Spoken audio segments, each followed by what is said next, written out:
আল্লাহ বলে আজরাইল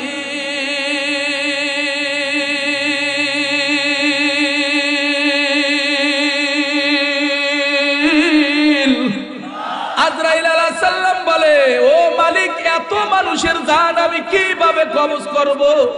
ও আল্লাহ, বাবার কাছ থেকে ছেলে আনলে তো বাবায় কান্না করবে, আমারে গালিমন্দ করবে, আমার প্রতি নারাজ হয়ে যাবে। মার কাছ থেকে ছেলেরে আনলে মা তো কান্না করবে, মা আমাকে গালিমন্দ করবে। ও আল্লাহ, আমি এই কাজ কিভাবে করব? আল্লাহ বলে, ওরে আজরাইল, তুরে আমি আল্লাহ বানাইলাম এই পৃথিবীর মানুষের জান কবজ করার জন্য। কিভাবে আনতে হয় সব আমি আল্লাহ ব্যবস্থা করে রেখে দিয়েছি। ওরে আজরাইল, তোমারে কেউ দোষারোপ করতে পারবে না, তোমারে কেউ গালিমন্দ করতে পারবে না। আজরাইল, ধৈর্য ধরো, টেনশন মুক্ত হও। আমি আল্লাহ মানুষের জান কবজ করার জন্য সব কিছু আমি আল্লাহ ব্যবস্থা করে রেখে দিয়েছি। ওরে আমার রূপগঞ্জের মুসলমান, জবান দিছে আমার আল্লাহ, জবানটা নাড়াইয়া সবাই বলে, আজরাইল আলাইহিস সালাতু ওয়াস সালাম আপনার আমার জান যে কবজ করে, কোনদিন তারে আমরা গালি দিছি নাকি? বলেন, কথা বলেন, দিছি? আজরাইল যার হুকুমে জান কবজ করে তিনি হলেন কে? তাহলে সবচাইতে বড় কৌশলকারী কে? আর জোরে বলেন কে? তাহলে আজরাইল আলাইহিস সালাতু ওয়াস সালামকে আল্লাহ পাক রব্বুল আলামিন বানাইলেন মানুষের জান কবজ করার জন্য। আল্লাহ পাক রব্বুল আলামিন হযরত মিকাইল আলাইহিস সালাতু ওয়াস সালামকে বানাইলেন আসমানের ভিতরে মেঘ পরিচালনা করার জন্য, বৃষ্টি পরিচালনা করার জন্য তারে আল্লাহ বানাইলেন। এবং হযরত ইসরাফিল আলাইহিস সালাতু ওয়াস সালামকে আল্লাহ বানাইলেন, ও ইসরাফিল, তোমারে আমি বানাইছি একমাত্র কিয়ামতের ময়দানের আগে তোমার সিংহা নামক বাঁশি দিয়া তুমি যখন সিংহা নামক বাঁশিটা বাজাইবা, ইসরাফিল আলাইহিস সালাতু ওয়াস সালাম আল্লাহর হুকুমে বাঁশি দিয়া দাঁড়াই আছে। যেদিন আমার আল্লাহ অর্ডার দেবে, ওরে ইসরাফিল তোমার সিংহা নামক বাঁশিটা বাজাও, ওই দিন আল্লাহর হুকুমে ইসরাফিল আলাইহিস সালাতু ওয়াস সালাম সিংহা নামক বাঁশিটা বাজাইতে থাকবে। মুহূর্তের ভিতরে পৃথিবীটা ধ্বংস করে দেবে কে? তবে এই বড় চার ফেরেশতাকে আল্লাহ বানাইছেন বিশিষ্ট চারটি কাজের জন্য। কি বলেন, কথা ঠিক কিনা? ভাইয়ের আমার, বন্ধুরা আমার, আদম আলাইহিস সালাতু ওয়াস সালাম কি আল্লাহ তাআলা বানাবার পরে একটা মানুষ রূপী পুতুলের মতন বানায় রাখলেন। আল্লাহ তাআলা বললেন, ও ফেরেশতারা রে, তোমরা দলে দলে হযরত আদম নবীকে সিজদা করো। সবাই কি করলেন? দলে দলে আদম নবীকে সিজদা করা শুরু করলো। কিন্তু আজাজিল ফেরেশতা, বড় ফেরেশতা, মুআল্লিমুল মালায়েকা, ফেরেশতাদের উস্তাদ, ফেরেশতাদের সর্দার, তিনি সিজদা করলো না। তিনি কয়, আল্লাহ তারে বানাইছেন মাটি দিয়া, আর আমারে আপনি বানাইছেন নূর দিয়া। মাটির গতি হলো নিচে, নূরের গতি হলো উপরে, আমি কেন তারে সিজদা করব? যখন তিনি অহংকার করলেন, তাকব্বুরি করলেন, আদমকে সিজদা করলেন না, আল্লাহ তাআলা তারে কি করলেন? আবা ওয়াস্তাকবারা ওয়া কানা মিনাল কাফিরিন।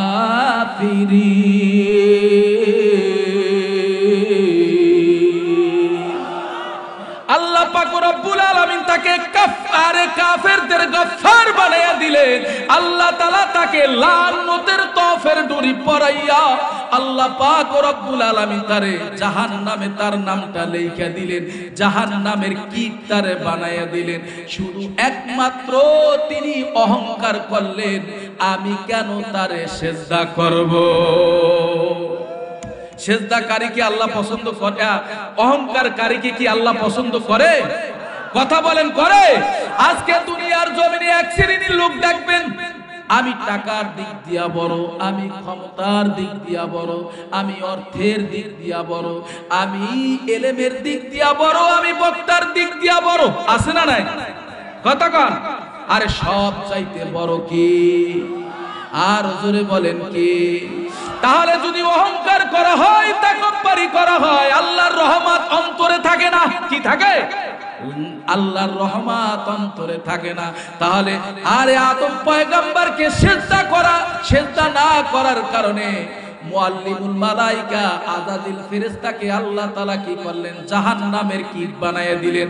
এবার আযাজিল ফেরেশতা জাহান্নামের কীট হয়ে গেল, মিস্টার ইবলিস হয়ে গেল। আল্লাহ তাআলা দরবারে বলে, ওগো আল্লাহ রে, তুমি তো আমারে এখন তুমি জাহান্নামের গফফার বানাই দিছো, কাফেরদের লিডার বানাই দিছো, তুমি আমারে জাহান্নামের কীট বানাই দিছো। আল্লাহ তোমার কাছে আমি দুইটা জিনিস আবদার করি, আল্লাহ তুমি আমার এই দুইটা জিনিস মঞ্জুর করো, কবুল করো। আল্লাহ বলে, এ আজরাইল বল বল, এ শয়তান তুই বলে। আযাজিল ফেরেশতা আল্লাহ তাআলা তারে নিকৃষ্ট বানাই দিল। আল্লাহ তাআলা শয়তান আল্লাহর সঙ্গে বলতেছে, ও আল্লাহ রে, আমার এই দুইটা কথা তোমার মঞ্জুর করতে হবে, কবুল করতে হবে। বলে তুই বল তোর দুইটা কথা কি? বলে এক নম্বর কথা হলো, আল্লাহ তুমি আমাকে কিয়ামত পর্যন্ত হায়াত দিবা।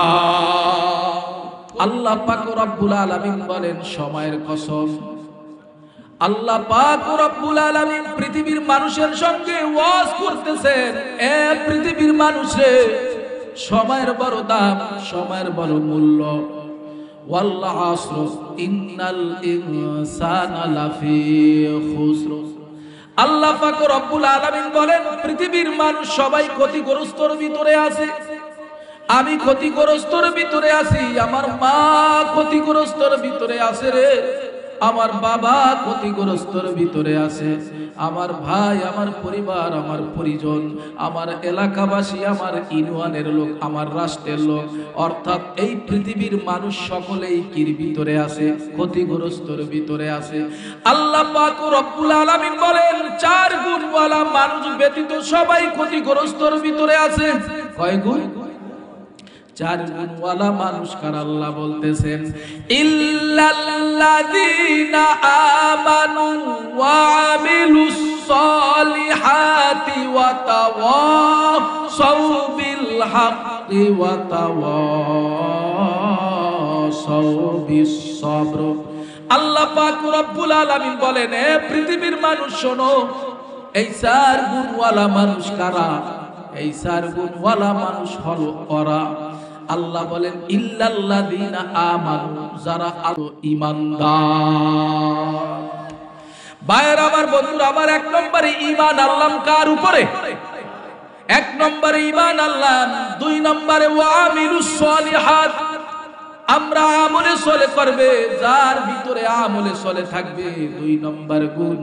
তিন নম্বরে যারা ওয়াতাওয়াসাউ বিল হক, যারা হকের আওয়াজ তুলবে।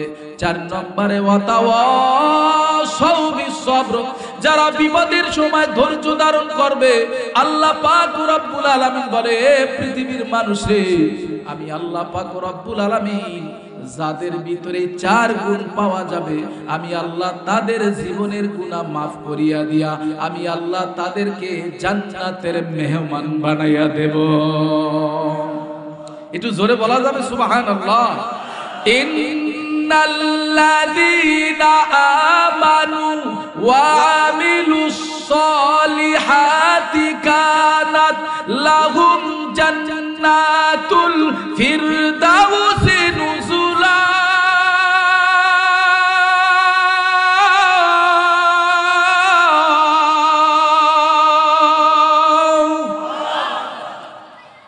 মুমিনের সামনে যখন কোরআন তেলাওয়াত করা হয়, মুমিনের ঈমান বাড়ায় দেয় কি? কথা কন, কোরআন শুনতে কি খারাপ লাগে? হ্যাঁ, কোরআনের একটা হরফ তেলাওয়াত করলে বান্দার আমলনামায় সাথে সাথে 10টা নেকি জমা হয়ে যায়, 10টা গুনাহ আল্লাহ মাফ করে দেয়। কোরআন হাত দিয়া ধরলে হাতের গুনাহ মাফ করে দেয় কে? চুমা খাইলে আল্লাহ মুখের গুনাহ মাফ করে দেয়। যার সিনার ভিতরে কোরআন থাকবে তার সম্মান বাড়াইয়া দেবে কে? তাহলে আমি মহাগ্রন্থ কুরআনুল কারীম থেকে পরিচিত আয়াত তেলাওয়াত করেছি। কোরআন তেলাওয়াতের পর একটু জোরে আল্লাহু আকবার বলতে হবে। পারবেন তো ইনশাআল্লাহ? তাহলে দেখি কে কে পারবেন। নারায়ে তাকবীর, আরো জোরে বলেন নারায়ে তাকবীর। ইন্নাল্লাযীনা আমানু ওয়া আমিলুস সালিহাতি কানাত লাহুম জান্নাতুল ফিরদাউসি নুজুলা।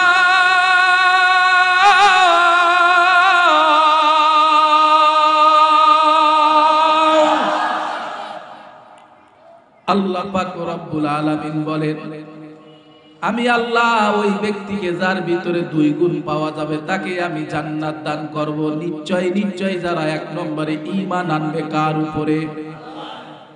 1 নম্বরে যারা আল্লাহর উপরে ঈমান আনয়ন করবে, 2 নম্বরে যারা ওয়ামিলুস সলিহাত যারা আমল করবে।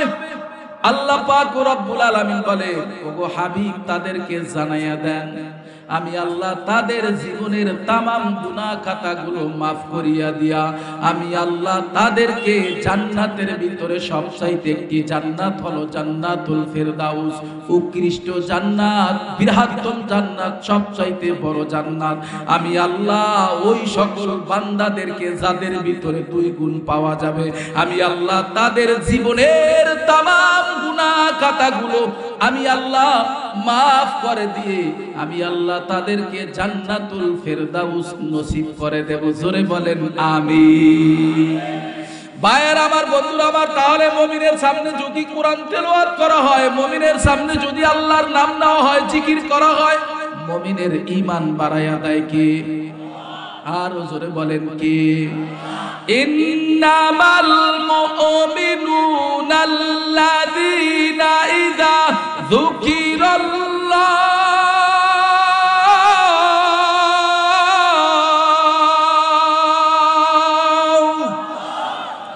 মুমিনের সামনে যদি কোরআন তেলাওয়াত করা হয়, মুমিনের সামনে যদি আল্লাহর নাম নেওয়া হয়, মুমিনের ঈমান বাড়ায়া দেয় কে? মুমিনের সামনে যখন আল্লাহর নাম নেওয়া হয়, কোরআন তেলাওয়াত করা হয়, মুমিন যখন আল্লাহর জিকির করে, মুমিনের দিল ঠক ঠক করতে থাকে, আল্লাহু আকবার। ওয়াজিলাত কুলুবুহুম ওয়া ইযা তুলিয়াত আলাইহিম আয়াতুহু যাদাতুহুম ঈমানাও ওয়া আলা রাব্বিহিম ইয়াতাওয়াক্কালুন। ভাইয়ের আমার, বন্ধুরা আমার, গভীর মনোযোগ হবে, এদিক সেদিক নড়াচড়া করা যাবে না, কারণ এটা কোরআনের মজলিস। এই মজলিসের সাথে বেয়াদবি করলে কোরআনের সাথে বেয়াদবি করা হয়, আর কোরআনের সাথে বেয়াদবি করলে স্বয়ং আল্লাহ রব্বুল আলামিনের সঙ্গে বেয়াদবি করা হয়, ঠিক কি না? তাহলে খেলের সাথে কথা শুনতে হবে, মানে আপনি কথাগুলো শুনতে থাকবেন, আর কবুল করার মালিক কে? আর জোরে বলেন, কবুল করার মালিক কে? ওয়াইদা তুলিয়াত আলাইহিম আয়াতুহু যাদাতুহুম ঈমানাও ওয়া আলা রাব্বিহিম ইয়াতাওয়াক্কালুন। মুমিনের সামনে যখন কোরআন তেলাওয়াত করা হয়, জিকির করা হয়, মুমিনের শরীরের লোমগুলো দাঁড়াইয়া যায়। তাহলে এবার জবানটা নাড়াইয়া উঁচু আওয়াজে বলেন, মুমিনের যিনি ঈমান বাড়াইয়া দেন তিনার নাম কি? আর জোরে ডাক দেন আল্লাহ। হয় না? আরো জোরে আল্লাহ। নারায়ে তাকবীর। আল্লাহ রসুল বিশ্ব নবী রাহমাতুল লিল আলামিন নবী মুহাম্মদুর রাসূলুল্লাহ সাল্লাল্লাহু আলাইহি ওয়াসাল্লাম দীর্ঘ 13টা বছর মক্কার জমিনে তার চাচা আবু জাহেলকে ওয়াজ কইরা বুঝাইলেন, এরে চাচা আল্লাহর কোরআন মানেন, আল্লাহর কোরআনের উপরে ঈমান আনেন। আসমানের চন্দ্রটাকে 4টাকে 2 টুকরা কইরা দেখাইলেন, এমন কি হাতের ভিতরে পাথর নিয়া আবু জাহেলকে বুঝাইলেন, কথা বলাইয়া বুঝাইলেন। এমন কি একটা মরা খেজুর গাছ, আহারে পুরা খেজুর হাতে নিয়া হুবাহু মাটির ভিতরে রাখলেন, একটা পুরা গাছ হওয়াইয়া খেজুর খাওয়াইয়া তারে দেখাইলেন। তারপরও তিনি ঈমান আনলেন না। এ কথার দ্বারা প্রমাণ হয়ে গেল হেদায়েতের মালিক নবীর হাতেও ছিলেন না। আল্লাহ হেদায়েতের চাবি নবীর হাতেও দান করেন না। হেদায়েতের চাবি কার হাতে? জোরে বলে মাই ইয়াহদিহিল্লাহু ফালা মুদিল্লা লাহু ওয়া মাই ইউদ্লিলহু ফালা হাদিয়া লাহু। আল্লাহ যাকে হেদায়াত দিবেন, আল্লাহ যাকে সঠিক রাস্তায় চালাবেন, এই ব্যক্তিকে কোনো মানুষ পথভ্রষ্ট করতে পারবে? হেদায়েতের মালিক কে? আর নিজে যদি জান্নাতের রাস্তা ছেড়ে দিয়ে, কোরআনের রাস্তা ছেড়ে দিয়ে যদি জাহান্নামের রাস্তা অনুকরণ করে, এই বান্দাকে পৃথিবীর কোন মানুষ তারে আর সঠিক রাস্তায় তারে আনতে পারবে না। তাহলে সকলেই জবানটা নাড়ায়া উঁচু আওয়াজে বলে, আর হেদায়েতের মালিক কে? ভাইয়েরা আমার, বন্ধুরা আমার, আল্লাহ পাক রব্বুল আলামিন এই পৃথিবীর জমিনে 1 থেকে 1.5 লক্ষ পয়গম্বর বানাইলেন। সর্বপ্রথম পয়গম্বর যাকে বানাইলেন, আমাদের আদি আব্বা হযরত আদম আলাইহিস সালাতু ওয়াস সালামকে বানাইলেন। কি বলেন, কথা ঠিক কি না? আমাদের আদি আব্বার নাম কি? হযরত আদম আলাইহিস সালাতু ওয়াস সালাম। বানাইছেন কে? বানাইছেন কি দ্বারা? কথা বুঝেন না? বানাইছেন কি দ্বারা?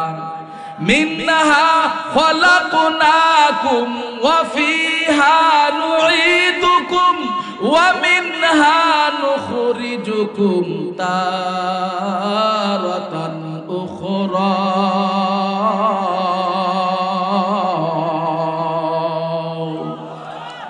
আর আপনাদের মানে আল্লাহু আকবার বললে কি গুনাহ হবে ভাই? কথা কন, হ্যাঁ? এমন কেউ আছে বুকে হাত দিয়ে বলতে পারবেন, মাশাআল্লাহ আমি যে সওয়াব কামাই করছি, এই সওয়াব দ্বারাই আমি জান্নাতে যেতে পারবো? সম্ভব? কথা বলেন, সম্ভব? আরে ভাই, একবার সুবহানাল্লাহ বললে তো বান্দার আমলনামায় 70টা নেকি আল্লাহ সাথে সাথে জমা করে দেয়। এই এখনো রূপগঞ্জের মুসলমান খুশি হইতে পারলেন না? একটু জোরে বলেন না সুবহানাল্লাহ। আরে ভাই, ভালোবাসা হইতে হলে তো সময় লাগে। কি বলেন, ঠিক কি না? সময় কি দিবেন নি আপনারা? কথা কন, দিবেন? কে কে দিবেন? নারায়ে তাকবীর। থাকবেন, সবাই থাকবেন আখিরি মুনাজাত পর্যন্ত। কে কে থাকবেন? নারায়ে তাকবীর। একটু হাত নাড়া দেন, আল্লাহ কবুল করুক। জোরে বলেন আমিন। তাহলে ভাইয়ের আমার, বন্ধুরা আমার, যিনি আমাদেরকে বানাইছেন তিনার নাম হলো আল্লাহ। বানাইছেন কি দ্বারা? মাটি দ্বারা। এবার সবাই বলুন, মিনহা খালাকনাকুম ওয়া ফিহা নুঈদুকুম ওয়া মিনহা নুখরিজুকুম তারাতান উখরা।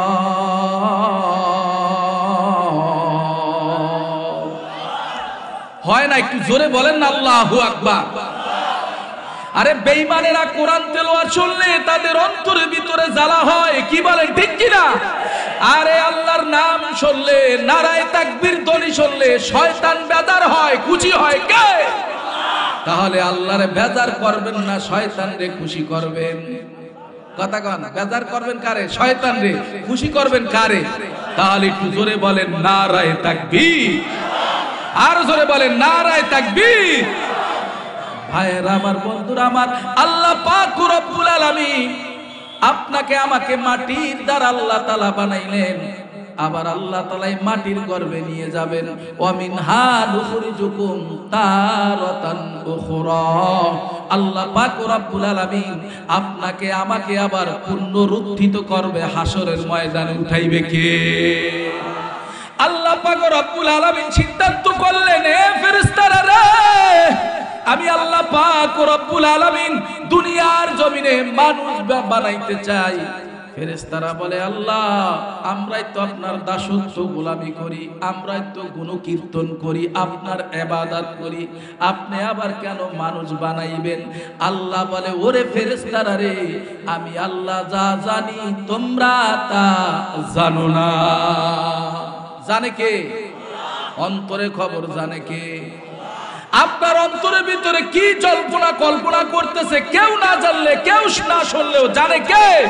ওয়া আসিররু কাওলাকুম আমুজহারু বি ইন্নাহু আলিমুম বিযাতিস সুদূর।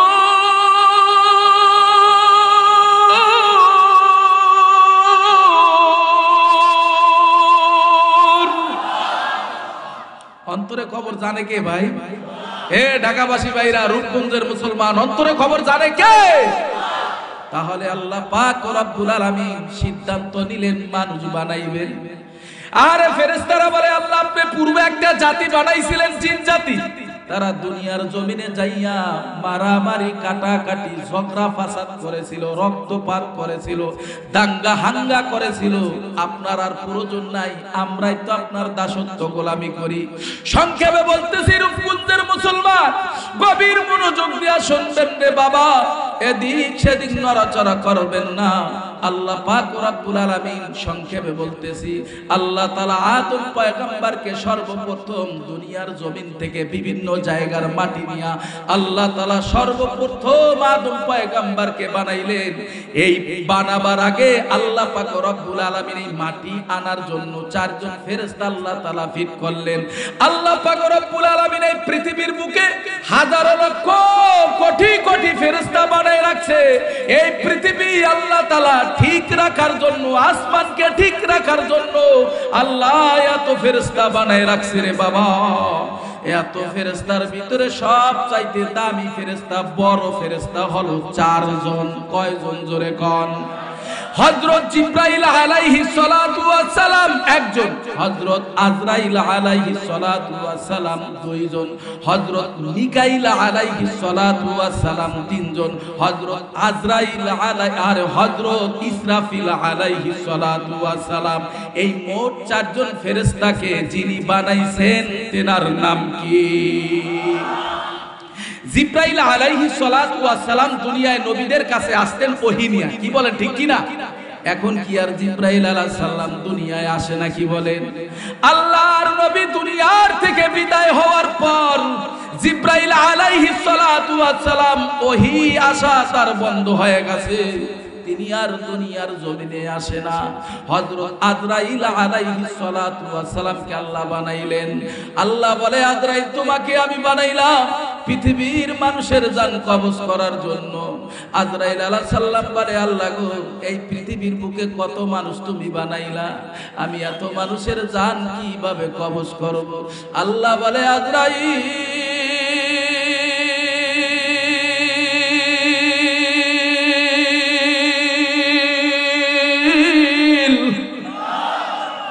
আজরাইলকে বানাইছেন কে? কথা কান, বানাইছেন কে? আজরাইল আলাইহিস সালাম বলে, ও মালিক, এত মানুষের জান আমি কিভাবে কবজ করব? ও আল্লাহ, বাবার কাছ থেকে ছেলে আনলে তো বাবায় কান্না করবে, আমারে গালি মন্দ করবে, আমার প্রতি নারাজ হয়ে যাবে। মার কাছ থেকে ছেলেরে আনলে মা তো কান্না করবে, মা আমাকে গালি মন্দ করবে। ও আল্লাহ, আমি এই কাজ কিভাবে করব? আল্লাহ বলে, ওরে আজরাইল, তুরে আমি আল্লাহ বানাইলাম এই পৃথিবীর মানুষের জান কবজ করার জন্য। কিভাবে আনতে হয়, কিভাবে আনতে হয়, সব আমি আল্লাহ ব্যবস্থা করে রেখে দিয়েছি। ওরে আজরাইল, তোমারে কেউ দোষারোপ করতে পারবে না, তোমারে কেউ গালিমন্দ করতে পারবে না। আজরাইল, ধৈর্য ধরো, টেনশন মুক্ত হও। আমি আল্লাহ তোমাকে, আমি আল্লাহ মানুষের জান কবজ করার জন্য সব কিছু আমি আল্লাহ ব্যবস্থা করে রেখে দিয়েছি। ওরে আমার রূপগঞ্জের মুসলমান, জবান দিছে আমার আল্লাহ, জবানটা নাড়াইয়া সবাই বলে, আজরাইল আলাইহিস সালাতু ওয়াস সালাম আপনারা আমার জান যে কবজ করে, কোনদিন তারে আমরা গালি দিছি নাকি? বলেন, কথা বলেন, দিছি? আজরাইল যার হুকুমে জান কবজ করে তিনি হলেন কে? তাহলে সবচাইতে বড় কৌশলকারী কে? আর জোরে বলেন কে? তাহলে আজরাইল আলাইহিস সালাতু ওয়াস সালামকে আল্লাহ পাক রব্বুল আলামিন বানাইলেন মানুষের জান কবজ করার জন্য। আল্লাহ পাক রব্বুল আলামিন হযরত মিকাইল আলাইহিস সালাতু ওয়াস সালামকে বানাইলেন আসমানের ভিতরে মেঘ পরিচালনা করার জন্য, বৃষ্টি পরিচালনা করার জন্য তারে আল্লাহ বানাইলেন। এবং হযরত ইসরাফিল আলাইহিস সালাতু ওয়াস সালামকে আল্লাহ বানাইলেন, ও ইসরাফিল, তোমারে আমি বানাইছি একমাত্র কিয়ামতের ময়দানের আগে তোমার সিংহা নামক বাঁশি দিয়া তুমি যখন সিংহা নামক বাঁশিটা বাজাইবা, ইসরাফিল আলাইহিস সালাতু ওয়াস সালাম আল্লাহর হুকুমে বাঁশি দিয়া দাঁড়াই আছে। যেদিন আমার আল্লাহ অর্ডার দেবে, ওরে ওরে ইসরাফিল তোমার সিংহা নামক বাঁশিটা বাজাও, ওই দিন আল্লাহর হুকুমে ইসরাফিল আলাইহিস সালাতু ওয়াস সালাম সিংহা নামক বাঁশিটা বাজাইতে থাকবে।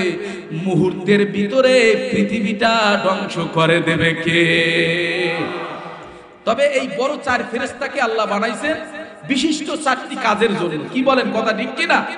ভাইয়ের আমার, বন্ধুরা আমার, আদম আলাইহিস সালাতু ওয়াস সালাম কি আল্লাহ তাআলা বানাবার পরে একটা মানুষ রূপী পুতুলের মতন বানায় রাখলেন। আল্লাহ তাআলা বললেন, ও ফেরেশতারা রে, তোমরা দলে দলে হযরত আদম নবীকে সিজদা করো। সবাই কি করলেন? দলে দলে আদম নবীকে সিজদা করা শুরু করলো। কিন্তু আজাজিল ফেরেশতা, বড় ফেরেশতা, মুআল্লিমুল মালায়েকা, ফেরেশতাদের উস্তাদ, ফেরেশতাদের সর্দার, তিনি সিজদা করলো না। তিনি কয়, আল্লাহ তারে বানাইছেন মাটি দিয়া, আর আমারে আপনি বানাইছেন নূর দিয়া। মাটির গতি হলো নিচে, নূরের গতি হলো উপরে, আমি কেন তারে সিজদা করব? যখন তিনি অহংকার করলেন, তাকব্বুরি করলেন, আদমকে সিজদা করলেন না, আল্লাহ তাআলা তারে কি করলেন? আবা ওয়াস্তাকবারা ওয়া কানা মিনাল কাফিরিন।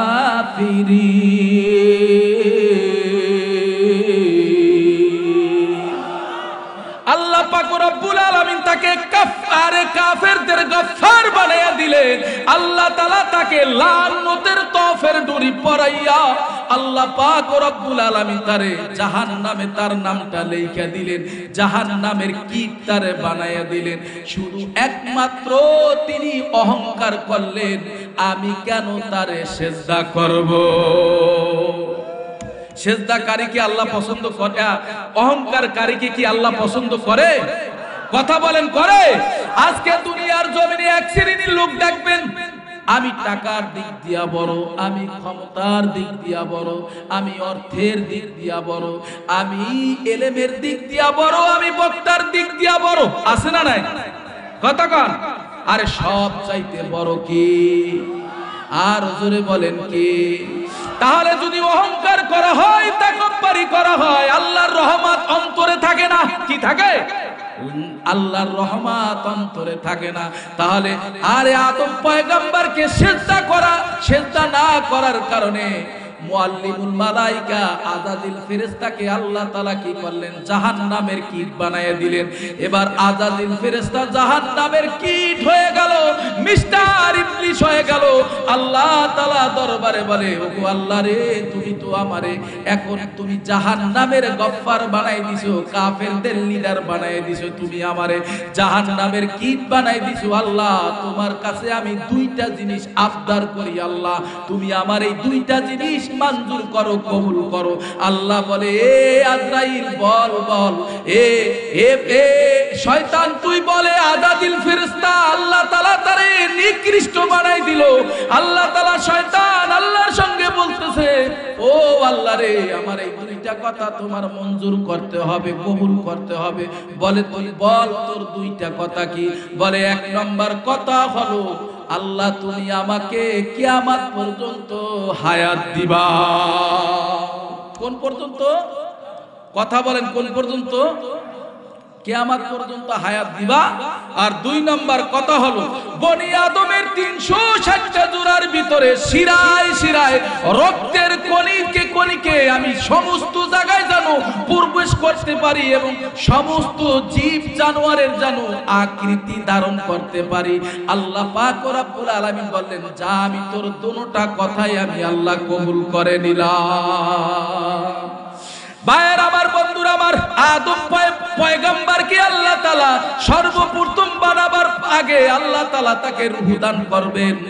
আদম পয়গম্বর আল্লাহর আরশের সঙ্গে হেলান অবস্থায় তিনি আছেন। আল্লাহ তাআলা তাকে রূহ দান করলেন। রূহ দান করার পরে আদম পয়গম্বর আল্লাহ তাআলার শুকরিয়া আদায় করলেন, আলহামদুলিল্লাহ। কি শুকরিয়া আদায় করছে? সমস্ত প্রশংসা মালিককে, সমস্ত প্রশংসা পাওয়ার যোগ্য কে? আলহামদুলিল্লাহি রাব্বিল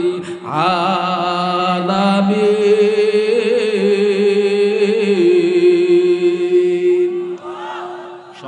প্রশংসা পাওয়ার মালিক কে? আর জোরে বলেন কে? আল্লাহর পয়গম্বর আদম পয়গম্বর কি করলেন? শুকরিয়া আদায় করলেন, আলহামদুলিল্লাহ। ফেরেশতারাও বললেন ইয়া রাহমুকাল্লাহ। আল্লাহ তাআলার শুকরিয়া আদায় করার পরে আদম পয়গম্বর আল্লাহর আরশের দিকে তাকাইলেন। তাকানোর পরে দেখেন আল্লাহর আরশের সঙ্গে লেখা লা ইলাহা ইল্লাল্লাহু মুহাম্মাদুর রাসূলুল্লাহ সাল্লাল্লাহু আলাইহি ওয়াসাল্লাম। আদম পয়গম্বর কইতেছে আল্লাহ, আপনি তো আমাকে প্রথম প্রতিনিধি হিসাবে দুনিয়ায় আপনি আমাকে বানাইছেন, আদম নবী আমাকে বানাইছেন, মানব হিসাবে বানাইছেন। আপনার সঙ্গে যেই নামটা দেখতেছি সংযুক্ত, এই ব্যক্তিকে আল্লাহ পাক রব্বুল আলামিন বলে, এ আদম নবী রে, এই ব্যক্তিরে না বানাইলে তোমারও বানাইতাম না। এই ব্যক্তি হলেন, তার নাম হলো নবী মুহাম্মদুর রাসূলুল্লাহ সাল্লাল্লাহু আলাইহি ওয়াসাল্লাম। আমি আল্লাহ তারে বানাইলাম সর্বপ্রথম, আর আমি আল্লাহ তারে পাঠাবো সর্বশেষে। আদম পয়গম্বরকে বানানোর পরে আল্লাহ তাআলা বললেন, রে আদম পয়গম্বর, তুমি এবার জান্নাতের ভিতরে ঘোরো, জান্নাতে যা মন চায় তা তুমি খাও, দেখো, আনন্দ করো, ফুর্তি করো, জান্নাতের নিয়ামত ভোগ করো, তোমাকে আর কোনদিন জান্নাত থেকে বের করা হবে না রে। আদম পয়গম্বর জান্নাতের ভিতরে ঘুরতেছে, ফিরতেছে, আনন্দ করতেছে, ফুর্তি করতেছে। রাতের গভীরে আদম পয়গম্বর ঘুমাইয়াছিলেন, হঠাৎ তার অন্তরের ভিতরে এমন কেমন জল্পনা কল্পনা শুরু হয়ে গেল। আল্লাহ তাআলা তার শরীর থেকে তার ডান পাজরের একটি হাড্ডি নিয়া হযরত আম্মা জান হাওয়া আলাইহাস সালাতু ওয়াস সালামকে বানাবার পর আল্লাহ তাআলা কি করলেন? হাওয়া আলাইহাস সালাতু ওয়াস সালামকে আদম পয়গম্বরের পাশেই রাখলেন।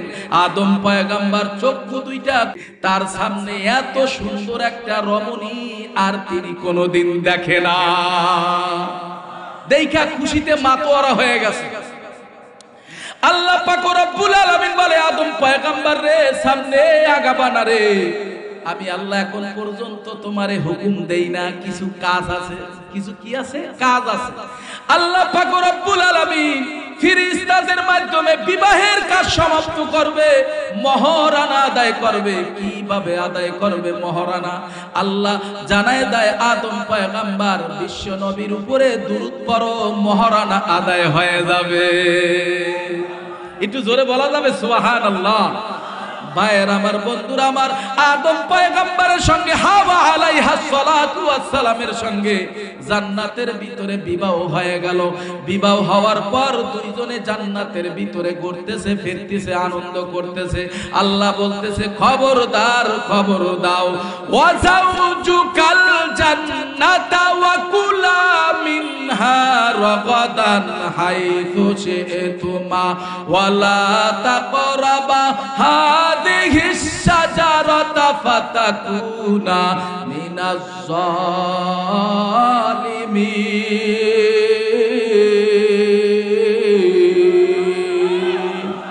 ঘুমান নি আপনারা? ঘুমান?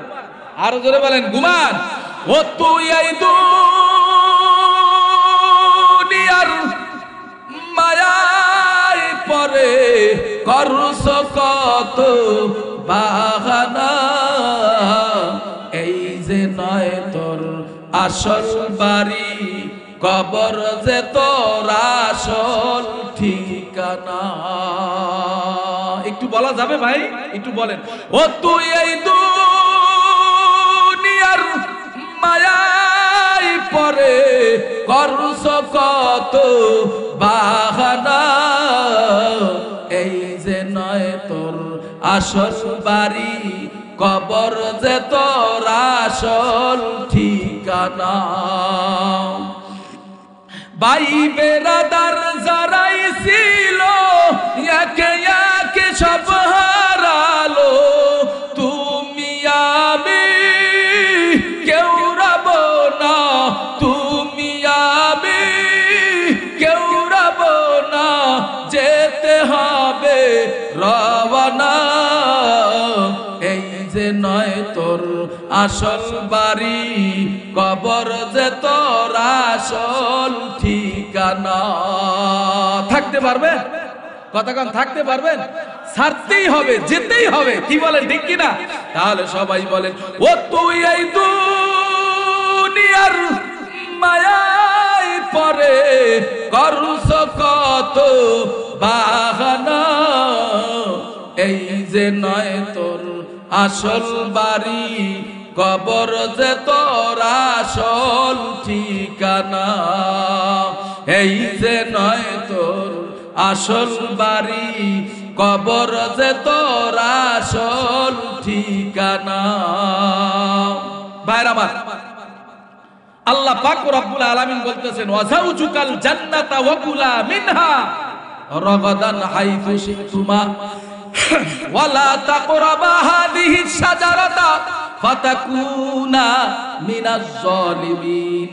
আল্লাহ পাক রব্বুল আলামিন বলে, ওগো আদম পয়গম্বর, তুমি জান্নাতের ভিতরে ঘোরাফেরা করো, ফুর্তি করো, আনন্দ করো, যা মন চায় তাই খাও, তাই ভক্ষণ করো, কিন্তু জান্নাতের ভিতরে একটা গাছ আছে, গন্ধম গাছ, ওই গাছের কিনারও যাইও না, ওই গাছের কাছেও যাইও না। আদম পয়গম্বর হাওয়া আলাইহা সালাতু ওয়াস সালাম কি করলেন? শয়তানের ধোঁকায় পড়িয়া, কুমন্ত্রণায় পড়িয়া দুইজনে কি করলেন? ওই গাছের ফল ভক্ষণ করলেন।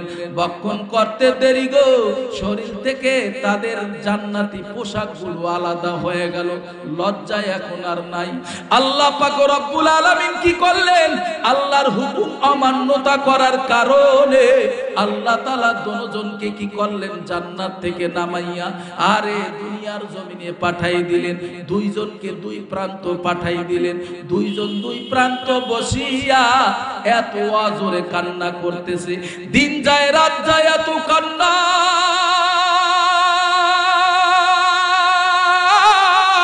ও যুবক ভাই, ও আমার বৃদ্ধ বাবা গো, গভীর মনোযোগ দিয়া শোনো, এত কান্না করতেছে। হাওয়া আলাইহা সালাতু ওয়াস সালাম, আদম পয়গম্বরও কান্না করতেছে রে বাবা। দুজনে কান্না করতে করতে হঠাৎ তাদের জবান দিয়া আল্লাহর নামে প্রশংসা শুরু হয়ে গেল। রব্বানা যালামনা আনফুসানা ওয়া ইল্লাম তাগফির লানা ওয়া তারহামনা লানাকুনান্না মিনাল খাসিরিন।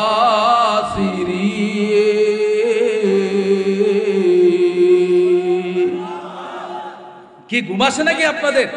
হ্যাঁ, খারাপ লাগে? থাকবেন না চলে যাবেন? কতক্ষণ? হ্যাঁ, সারা রাত না? সারা রাত হবে না ইনশাআল্লাহ, অল্প সময় হবে ইনশাআল্লাহ। ভাইয়ের আমার, বন্ধুরা আমার, আল্লাহ পাকের দরবারে দোয়া করলেন, ওগো আল্লাহ, আমরা জুলুম করেছি আমাদের নফসের উপরে, ও আল্লাহ আমরা জুলুম করেছি আমাদের আত্মার উপর, ওয়া ইল্লাম তাগফির লানা ওয়া তারহামনা লানাকুনান্না মিনাল খাসিরিন। ও পরওয়ারদিগার মালিক আল্লাহ, তুমি আমাদেরকে maaf করে দাও। সাথে সাথে দুইজনের দোয়া কবুল করলেন কে? আরো জোরে বলেন, দোয়া কবুল করলেন কে? প্রিয় ভাইয়ের আমার, বন্ধুরা আমার, গভীর মনোযোগ দিয়া শুনবারে যুবক, আরে আদম পয়গম্বরের দোয়া কবুল করলেন। আল্লাহ তাআলা তাদেরকে দুনিয়ার জমিনে বসবাস করার জন্য একটা ব্যবস্থা করে দিলেন। প্রিয় ভাইয়ের আমার, বন্ধুরা আমার, এমনি করে করে আল্লাহ পাক রব্বুল আলামিন দুনিয়ার জমিনে অসংখ্য অগণিত নবী রাসূলদের আল্লাহ তাআলা পাঠাইলেন। আর প্রত্যেকটা নবীকে আল্লাহ তাআলা আসমানি কিতাব দিয়েছিলেন। সব চাইতে আসমানি কিতাবের ভিতরে সব চাইতে বড় কিতাব হলো চারটা কিতাব, তাওরাত, জাবুর, ইনজিল ও কোরআন। এই তাওরাত কিতাব নাজিল করার পরে আল্লাহ তাআলা বলেন হেফাজত করব। জাবুর কিতাব নাজিল করার পরে আল্লাহ তাআলা বলেন হেফাজত করব। ইনজিল কিতাব নাজিল করার পরে আল্লাহ তাআলা বলেন হেফাজত করব। কিন্তু আমার মাওলার কালাম,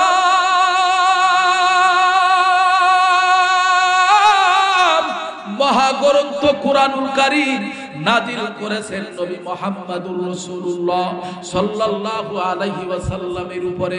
আল্লাহ কোরআন নাজিল করার পর আল্লাহ তাআলা চ্যালেঞ্জ ঘোষণা করতেছেন, পৃথিবীর মানুষের সঙ্গে বলতেছেন, ইন্না নাহনু নাযালনা যিকরা ওয়া ইন্না লাহু লাহাফিজুন।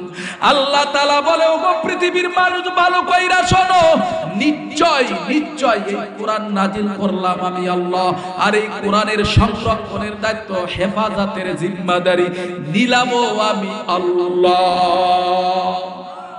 কোরআনের হেফাজতের জিম্মাদারি নিছেন কে? আর জোরে বলেন কে? ওরে আমার যুবক ভাই, ওরে আমার বীরত্ব বাবাজিরা, কেন মাওলার কালাম পড়বা না? একই ঘরের ভিতরে চার ভাই জন্ম গ্রহণ করলো গো। বড় ভাইটা হলো প্রফেসর, আরে মেজো ভাইটা হলো বড় একজন ইঞ্জিনিয়ার সাহেব, আরে সেজো ভাইটা হলো একজন দারোগা, আর ছোট ভাইটা হইল কোরআনের হাফেজ। চাইরো ভাই বাড়িতে আসলো। বাড়িতে আসার পরে বড় ভাইও ওই ছোট ভাইরে ডাক দেয় কোরআনের হাফেজ সাহেব, আর মেজো ভাইও ডাক দিল হাফেজ সাহেব, সেজো ভাইও ডাক দিল হাফেজ সাহেব। কেন সবাই হাফেজ সাহেব কইয়া ডাক দিল?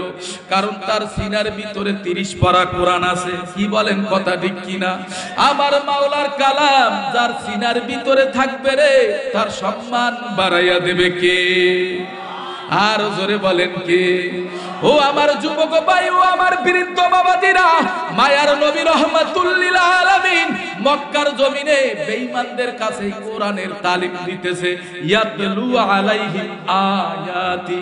আরে আল্লাহ বলে, হে নবী আপনি কোরআনের তালিম দেন, কোরআনের অর্থ ব্যাখ্যা বিশ্লেষণ করিয়া মানুষের কাছে বুঝাইয়া দেন। কে কোরআন মানলো আর কে মানলো সেটা আপনার দেখার বিষয় নয়। কোরআনের দাওয়াত হলো, দায়িত্ব হলো আপনার তালিম দেওয়া, দাওয়াত দেওয়ার দায়িত্ব হইল আপনার, কবুল করার মালিক কে? একটু জোরে বলেন কে? ভাইয়েরা আমার, বন্ধুরা আমার, আল্লাহর নবী কাফের বেঈমানদের থেরেট খাওয়ার পরে ঘরে বসে রইছে না, কোরআনের দাওয়াত আরো বেশি দিছে। কথা কোন আরো বেশি বাড়াইছে না? আজকে আমরা যারা কোরআনের দাওয়াত দিতেছি, আমাদের সঙ্গে কেউ না থাকলেও একজন আছে, তিনি কে? জোরে বলেন কে? মায়ার নবীরে উতবা সাহেব আবু জাহেল থেরেট মারে, হে আব্দুল্লাহর ছেলে মুহাম্মদ, তুমি মক্কার জমিনে লা উজ্জার বিরুদ্ধে কথা কও, লা মানাতের বিরুদ্ধে কথা কও, তুমি আমাদের 360টা মূর্তির পূজা করতে মানা করো, তুমি আমাদের দেবতার পূজা করতে মানা করো, তুমি আমাদের নিম গাছের পূজা করতে মানা করো, তুমি আমাদের আরে বট গাছের পূজা করতে মানা করো। হে আব্দুল্লাহর ছেলে মুহাম্মদ, তুমি যেইভাবে আগাইতেছো, তুমি যেইভাবে কোরআনের তালিম দিতেছো, আমরা কিন্তু তোমারে বুঝাইতেছি তুমি ফেরো। যদি না ফেরো তাহলে তোমাকে কিন্তু আমরা এই মক্কার জমিনে রাখবো না। আল্লাহর নবী বলে, ওরে চাচা যান, আল্লাহ তাআলা আমাকে কোরআন দিয়েছেন, আমাকে সত্য নবী হিসাবে প্রেরণ করেছেন। আপনারা সকলেই কোরআনের উপরে ঈমান আনয়ন করেন, আপনারা আমাকে নবী হিসাবে স্বীকার করে নেন, আপনারা সবাই পড়েন লা ইলাহা ইল্লাল্লাহ মুহাম্মাদুর সাল্লাল্লাহু আলাইহি ওয়াসাল্লাম। কেউ মায়ার নবীর হাতে কালেমা পড়লো, কেউ কালেমা পড়লো না। যারাই পড়লো তারা হেদায়েত প্রাপ্ত হইয়া তারা জান্নাতবাসী হয়ে গেছে, আর যারা নবীর হাতে কালেমা পড়লো না তারাই জাহান্নামী হয়ে গেছে রে বাবা। কি বলেন, কথা ঠিক কিনা? এই জন্য ভাইয়ের আমার, বন্ধুরা আমার, কত নবীরা কত আর তার উম্মতকে বুঝাইলো। নূহ পয়গম্বর আলাইহিস সালাতু ওয়াস সালাম তার উম্মতদেরকে বুঝাইলেন, রব্বি লা তাদার আলাল আরদি মিনাল কাফিরিনা দাইয়ারা ইন্নাকা ইন তাদারহুম ইউদিল্লু ইবাদাকা ওয়া লা ইয়ালিদু ইল্লা ফাজিরান কাফফারা।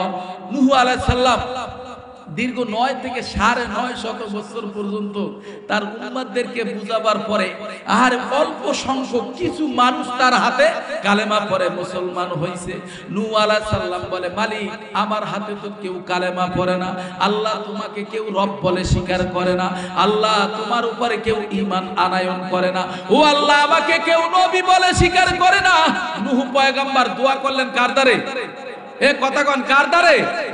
রব্বি লা তাদার আলাল আরদি মিনাল কাফিরিনা দাইয়ার। আল্লাহ তুমি এই দুনিয়ার জমিনে কোনো কাফের বাঁচায় রাখবা না, সব কাফেরকে তুমি মাইরা ফেলাবা। আল্লাহ পাকের দরবারে নূহ পয়গম্বর দোয়া করলেন, ও আল্লাহ তুমি যদি তাদেরকে বাঁচাইয়া রাখো, পরবর্তীতে তারা কিন্তু আরো বেশি গুনার কাজ করবে, আরো বেশি মারামারি কাটাকাটি করবে, আরো বেশি তারা গুনাহের কাজের ভিতরে লিপ্ত হবে। নূহ পয়গম্বর আল্লাহর কাছে দোয়া করলেন, দোয়া কবুল করলেন কে? আরো জোরে বলেন, দোয়া কবুল করলেন কে? ভাইয়ের আমার, বন্ধুরা আমার, আল্লাহ পাক রব্বুল আলামিন বলে, হে নূহ পয়গম্বর চিন্তা করবেন না, টেনশন করবেন না, আমি আল্লাহ সব কিছু ব্যবস্থা করে রাখছি। আমি অচিরেই এক মহা প্লাবন দিয়ে এই আর কাফের বেঈমানদেরকে ধ্বংস করে দেব। তুমি একটু ধৈর্য ধরো, তোমার দলে যারা আছে তাদেরকে নিয়ে তুমি কিস্তি বানাও, নৌকা বানাও।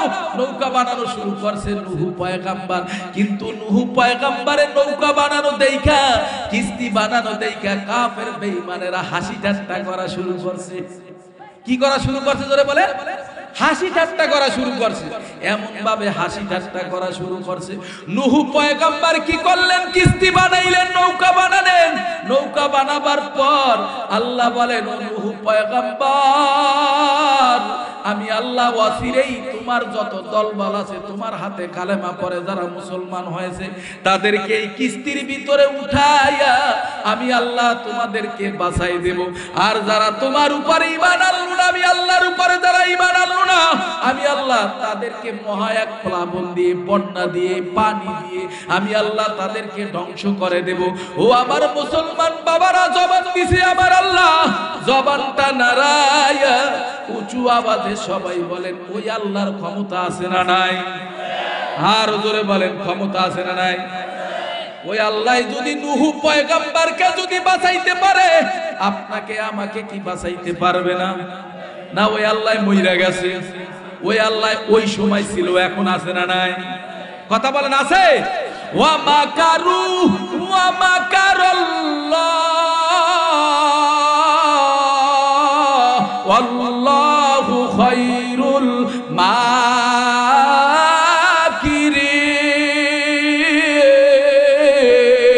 মাকিরিন। আচ্ছা বলুন তো ভাই, সবচাইতে বড় ষড়যন্ত্রকারী কে? ওরে বাবা, তুমি একজনকে মারবা, তোমাকে মারার জন্য আরেকজন রেডি করে রাখবে কে?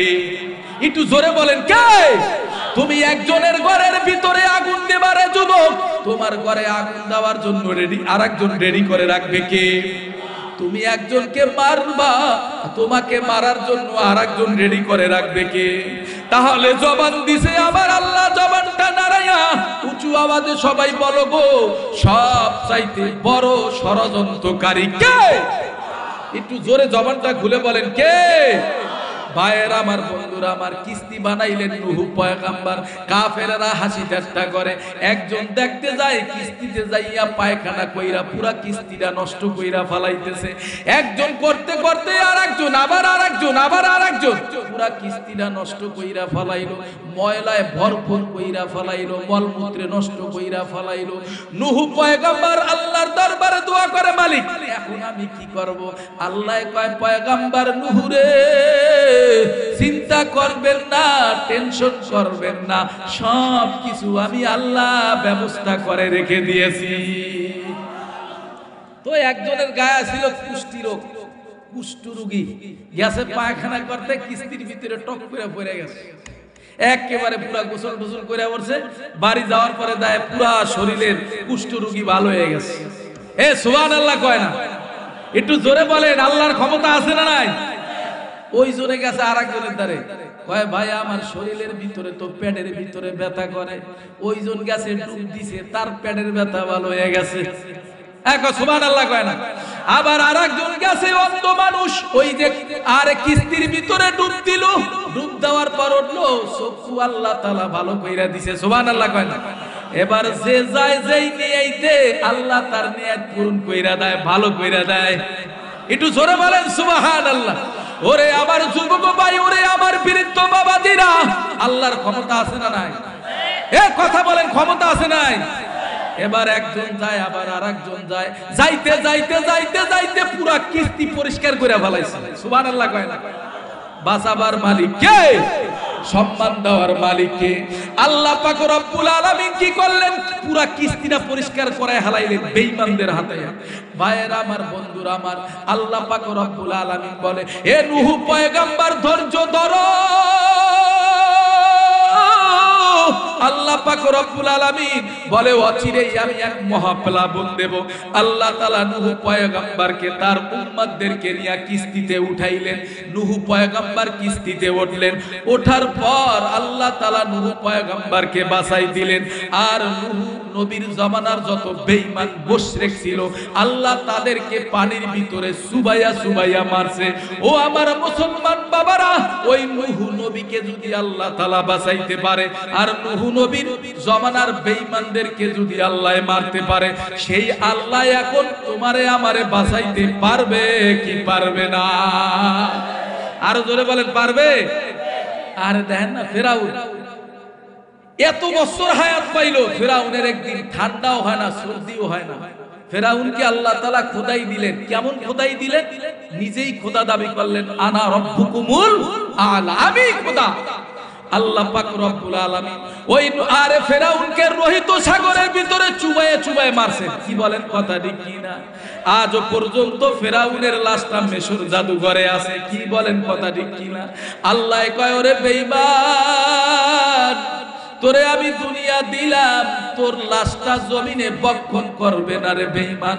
কিয়ামত পর্যন্ত মিশর জাদুঘরে আমি আল্লাহ রাখবো, তোরে আমি কিয়ামতের ময়দানে ওইভাবে উঠাবো। কারণ আল্লাহর সঙ্গে এই দুনিয়ার জমিনে কেউ চ্যালেঞ্জ কইরা টিকতে পারে না। কি বলেন, কথা ঠিক কিনা? আজও পর্যন্ত যদি কোনো মানুষ চ্যালেঞ্জ কইরা টিকতে না পারে, কিয়ামত পর্যন্ত পারবে না। কি বলেন, কথা ঠিক কিনা? পারবে? মাঝে মধ্যে দেখেন না, রাম বামেরা যেইভাবে আমাদেরকে হুমকি দুমকি দিতেছে। কি বলেন, কথা ঠিক কিনা? এই কোরআন থাকবে না, আলেম ওলামারা থাকবে না, মসজিদ থাকবে না, মাদ্রাসা থাকবে না। আল্লাহ কয়, ওরে বেঈমানের দল, আমহিলহুম রুয়াইদা, আমি আল্লাহ কাউকে ধরি না, ধরলে কিন্তু ছাড়ি না। ঠিক কিনা? আল্লাহ কাউকে ছাড় দেয় না, আল্লাহ কাউকে ধরে না, ধরলে ছাড়ে। আরে নমরুদ একদিন কয় ইব্রাহিম নবীরে, এই ইব্রাহিম নবী, তোমার আল্লাহরে আমি মাইরা ফেলাবো। ইব্রাহিম নবী কয়, না, আমার আল্লাহরে মারা এত সম্ভব না, আমার আল্লাহরে মারতে পারবা না। কয়, হ্যাঁ, তোমার আল্লাহরে মাইরা ফেলাবো। তীর ধনুক নিয়ে আসে মাঠের ভিতরে দাঁড়াই আল্লাহরে মাইরা ফেলাইবে। চিন্তা করছেন, কত বড় গাদ্দার, কত বড় বেঈমান, কত বড় মুনাফিক আল্লাহরে মারবে। আল্লাহরে মারা কি এত সহজ? কতক্ষণ পারবে? আরে কি করলেন নমরুদ? কি করলেন? আল্লাহরে মারার জন্য রেডি হয়ে গেছে। তীর ধনুক নিয়া নমরুদ কি করলো? আল্লাহরে মাইরা ফালাইবে। আল্লাহ কয়, ফেরেশতারা ওর তীরটা টাইনা ধরো। ফেরেশতারা তীরটা টাইনা দইরা তীরের মাথায় একটু রক্ত লাগাই দিল, আর একটা প্রাণীর রক্ত লাগাই দিল তীরের মাথায়। নমরুদ ডাক দিয়া ইব্রাহিম নবীরে ডাক দিয়া বলতেছে, এই দেখো ইব্রাহিম নবীরে, তোমার আল্লাহরে আমি মাইরা ফালাইছি। আল্লাহ কয়, ওরে বেঈমান, ধৈর্য ধর, ধৈর্য ধর। তোরে মারার জন্য আমার বড় অস্ত্র লাগবে না, আমার বড় বিমান লাগবে না, আমার বড় কামান লাগবে না। আমি আল্লাহ তোরে মারার জন্য বড় বোম লাগবে না, অস্ত্র লাগবে না। আমি আল্লাহ তোরে একটা ল্যাংড়া মশা দিয়াই মারবো। ক্ষমতা আল্লাহর আছে না নাই? কি মশা? ল্যাংড়া মশা দিয়া, তাও আবার অসুস্থ। নাকের ডগা দিয়া ঢুকাইয়া মাথার চান্দিরা গরম কইরা ফালাইছে কে?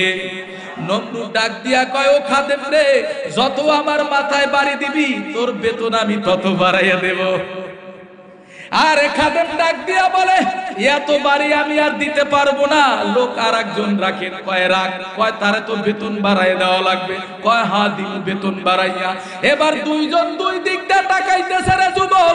মাথার ভিতরে এত বাড়ি, নমরুদ রাতের গভীরে তিনি যখন ঘুমাইয়ে রইছেন, দুই খাদেম এমন ভাবে পায়ের জুতা দিয়া যখন মাথায় বাড়ি দিতেছে আস্তে করে মাথাটা যখন বাড়ি দিয়া দুই ভাগ কইরা ফালাইলো, ল্যাংড়া মশাটা উড়াল দিয়া মালিকের দরবারে চলে গেল, নমরুদকে ধ্বংস কইরা দিল, দুনিয়া থেকে বিলীন করে দিলেন কে? তাহলে মুসলমান জবান দিছে আমার আল্লাহ, জবানটা নাড়ায়া উঁচু আওয়াজে সবাই বলেন, এই পৃথিবীর জমিনে সবচাইতে বড় ষড়যন্ত্রকারী কে? কেরা? ইব্রাহিম নবীরে নমরুদ আগুনে কুন্ডু বানাইছিল না, মারার জন্য বিশাল এক আগুনের গর্ত করেছিল না, ইব্রাহিম নবীর আগুনের ভিতরে ফালাইছে।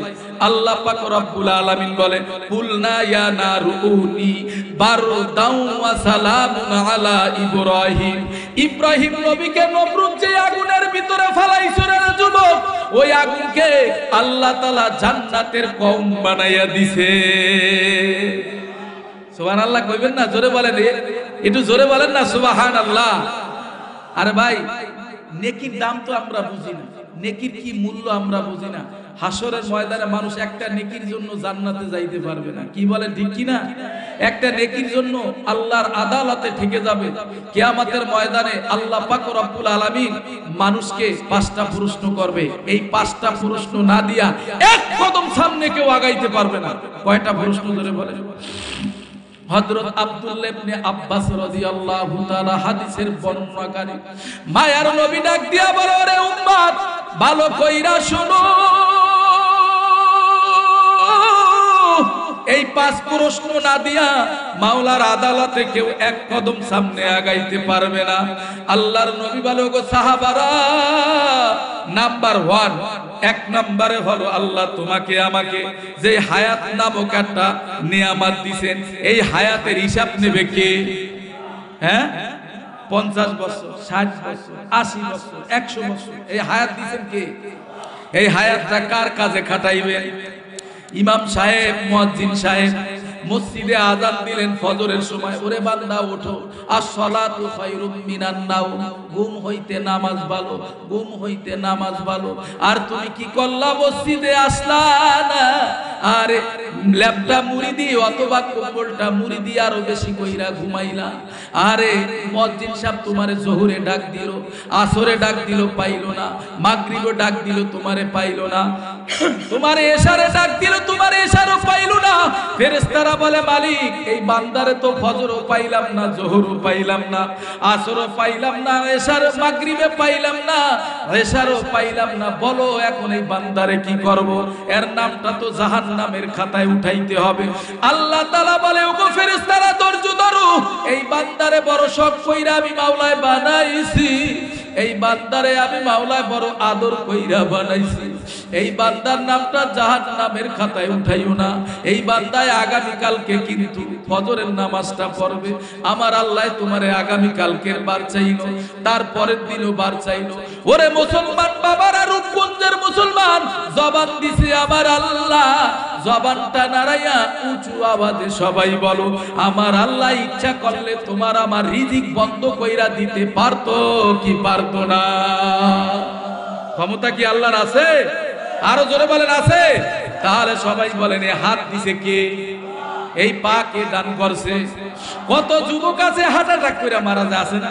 কত যুবকের কিডনি দুইটা নষ্ট হয়ে যায়, অকালে দুনিয়ার থেকে বিদায় হয়ে যায় রে যুবক। এই জীবন দান করছে তিনি কে? সুস্থ রাখার মালিক কে? একটু কথা বলেন, অসুস্থ করার মালিক কে? তাহলে হাসরের ময়দানে আল্লাহ পাক রব্বুল আলামিন বান্দাকে পাঁচটা প্রশ্ন না দিয়া কেউ সামনে আগাইতে পারবে না। এক নাম্বার প্রশ্ন হলো, ওরে বান্দা তোমারে যে আমি হায়াত নামক নিয়ামত দিলাম, জবাব দাও, প্রশ্ন দাও, এই হায়াত কোন কোন কাজে লাগাইছো, তারপরে সামনে আগাও। প্রশ্ন হলো, রে যুবক, তোমারে আমারে যে আল্লাহ তাআলা 25-30 বছরের ভরা জৈবন দিল, এই জৈবনটা কোন কোন কাজে লাগাইছো, হিসাব নেবে কে? 3 নম্বরে আল্লাহ তাআলা বলবে, ওরে রূপগঞ্জের মুসলমান ঢাকাবাসী ভাইরা, ও আল্লাহ তাআলা ওই দিন প্রশ্ন করবে বান্দারে তুমি ঢাকার ভিতরে তুমি 10 তলা বিল্ডিং এর মালিক হয়েছিলা, 5 বিঘা সম্পদের মালিক হয়েছিলা, অথবা 5টা ফ্ল্যাটের মালিক হয়েছিলা, অথবা 5টা তুমি মার্কেটের মালিক হয়েছিলা, অথবা তুমি 5টা দোকানের মালিক হয়েছিলা। ওরে বান্দা হিসাব দাও, তারপরে সামনে আগাও। 4 নাম্বার প্রশ্ন আল্লাহ তাআলা তোমাকে আমাকে রাখবে, এ বান্দা তুমি এই যে সম্পদ উপার্জন করছো, এই সম্পদগুলা তুমি কোন কোন কাজে ব্যয় করছো হিসাব দাও, তারপরে সামনে আগাও। 5 নম্বর প্রশ্ন, ওরে বান্দা তুমি ইলম অনুযায়ী কতটুকু আমল করছো হিসাব দাও, তারপরে সামনে আগাও। পারবেন? কথা বলেন, খারাপ লাগে আপনাদের? হ্যাঁ, খারাপ লাগে?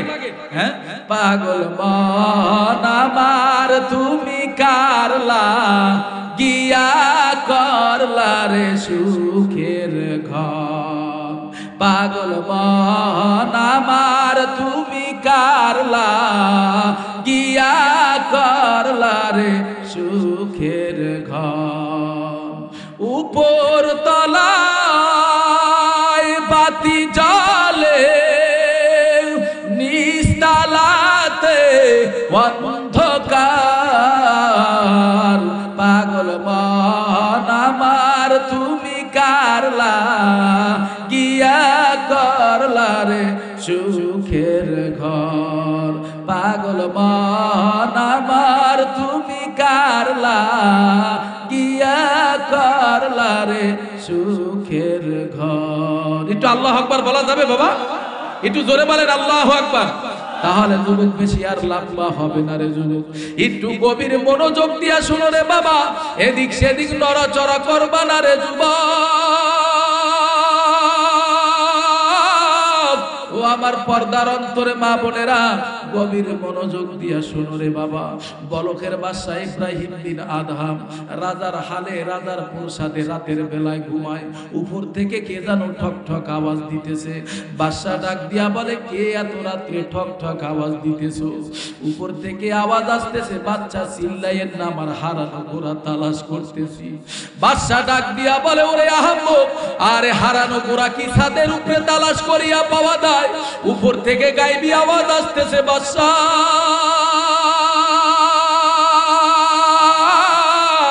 এই গভীর রজনীতে যদি আমার হারানো ঘোড়া যদি ছাদের উপরে না পাই, ওরে বাদশা আপনি শুইনা নেন, রাজার প্রসাদে ঘুমাইয়া কোনোদিন আপনি আল্লাহরে পাইবেন না। বাদশা হঠাৎ, তিনি তো জ্ঞানী মানুষ, তার ঘুমটা ভেঙ্গে গেল। সকালবেলা বাদশা কয়, কে আমার এই আওয়াজটা দিল? বাদশার দিলের সঙ্গে লাইগা গেল। ওরে আমার রূপগঞ্জের মুসলমান, জ্ঞানী যারা বোঝে তারা শুধু ইশারায়, অবুঝ পাপী নাদানেরে বুঝাইবে কি আছে কোথায়। তরকারির মতন তরকারি হইলে বাবা অল্প জালে সিধে, মানুষের মতন মানুষ হইলে বাবা দুয়া কথায় বোঝে রে বাবা। ভালো কইরা শুনেন, বাদশা মানুষ তো তিনি মহাজ্ঞানী মানুষ। বাদশার আহারে দিলটা পরিবর্তন হয়ে গেল। বাদশা কয়, তাহলে আরে আমি যদি আমার মাওলারে না পাই, এই বাদশার রাজার প্রসাদে ঘুমাইয়া যদি আমার আল্লাহরে না পাই, তাহলে আমার এই বাদশাহী দরকার নাই। বাদশা কি করলো? রাজার প্রসাদ ছাইরা দিয়া সালার চটকাই দিয়া জঙ্গলে জঙ্গলে ঘুরে, আহারে জঙ্গলে জঙ্গলে সালার চটকাই দিয়া ঘুরে রে যুবক। তার এক মন্ত্রী সাহেব ডাক দিয়া বলে, বাদশা এত বড় বাদশাহী ছাইরে দিয়া জঙ্গলে জঙ্গলে গুইরা কি পাইলে? বাদশা ডাক দিয়া বলে, ভাই সারা জীবন আরে আমার বাদশার ভিতরে যেই মজা পাইছি, আরে তার থেকে বেশি আমি এই জঙ্গলের ভিতরে আরে একটা সেজদার ভিতরে আমি সেই মজা পাইছি। ও আমার যুবক ভাই, ও আমার বৃদ্ধ বাবাদিরা, এই দুনিয়াটা কিছুই নাই রে বাবা। আরে কুল্লু নাফসিন যায়িকাতুল মাউত, প্রত্যেকটা প্রাণীর মৃত্যুর স্বাদ একবার গ্রহণ করা লাগবে। আরে তুমিও মারা যাবা, আমিও মারা যাব। তুমিও দুনিয়ায় থাকবা না, আমিও দুনিয়ায় থাকবো না রে বাবা। মায়ার নবী গভীর রজনীতে উইঠা নামাজের মুসাল্লায় দাঁড়াইয়া চোখের পানি ফালায় আর কান্না করে। আম্মা জান আয়েশা সিদ্দিকা রাদিয়াল্লাহু তাআলা ডাক দিয়া বলে, ইয়া রাসূলুল্লাহ, ইয়া হাবিবাল্লাহ, এত কেন কান্না করে? মায়ার নবী বলে, আয়েশা